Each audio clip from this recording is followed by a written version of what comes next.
Welcome to Illegal Dogfights. How to use the most brutal collar of all, the prong collar. Alright, first off, this is not something that you leave on your dog. You don't leave choke chains on your dog. You don't leave collars on your dog. You sure as hell don't use a prong collar on your dog for everyday use. If you want to have a regular flat collar on your dog for the house because you haven't trained them not to run out, or you need to control them inside your home because you're not at that point yet where you can control them verbally, yes, by all means use a just regular flat collar. They have little collars that have handholds on them. I don't recommend leaving collars on your dog at the home because they can get caught up on things. If you saw my other PSA about, hey, carry a knife when you're walking your dog, your dog can get hung up on things and choke themselves to death. Now, how do we use a prong collar? All right, so first off, you want to make sure that when there's no tension applied to it, it's a little bit loose. You don't want it dangling off his neck. And again, I'm going to reiterate this is not something you leave on your dog. This is for when you're out walking your dog or you're conducting some sort of training. It should be relatively loose. I don't want to say it should move freely, but there should be some movement in there. Generally, you want it high up on the dog. It's going to naturally slip down anyway. And with before you start yanking on this thing, remember, don't yank on it, because that's not what it's there for. It's just to apply a little bit of pressure around their neck.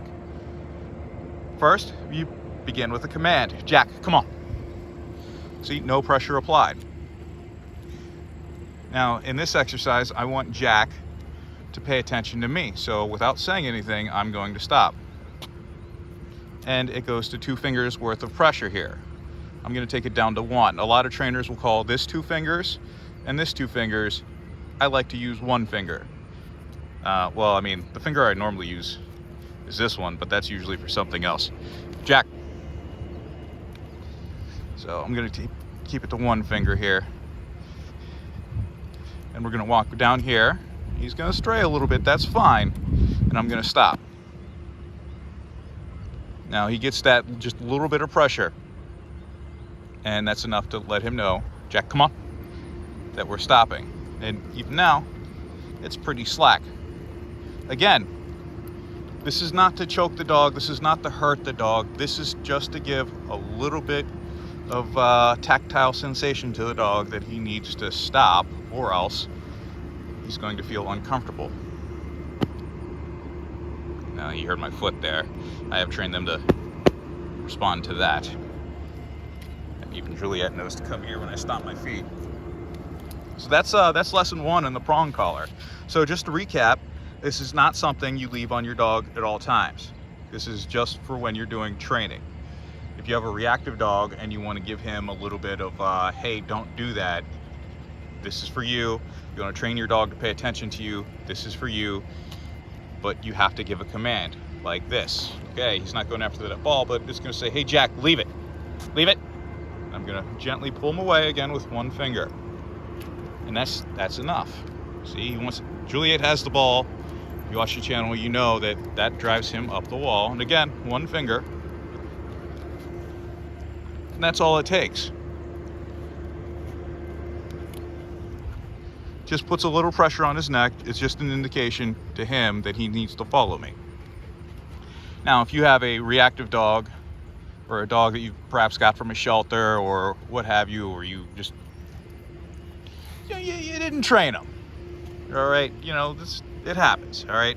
You might want to use a full-on grip like this. So my hand is through here. Gives me good purchase on the leash. It's not going to slip out of my hand. I have this secondary loop down here because I want my dogs to walk close to me, to bring them into that nice good heel.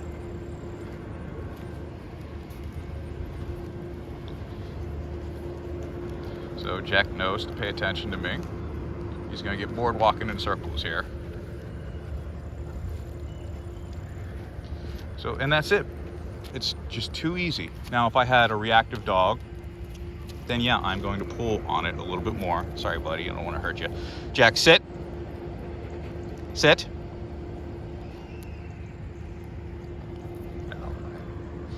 said sit, not lay down. Sit. Sit. Sit. All right. Sit.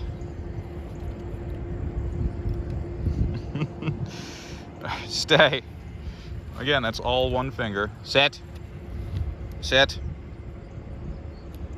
And we're just applying a little bit of pressure here. So I hope this helps you understand how to use a prong collar. I'm gonna try and cover it more. There's some other dogs in the neighborhood that aren't quite as well trained as these two, so I'm gonna have to see if I can borrow them. All right, like, subscribe, and share for more illegal dog fights, getting brutal with good training that'll save your dog's life.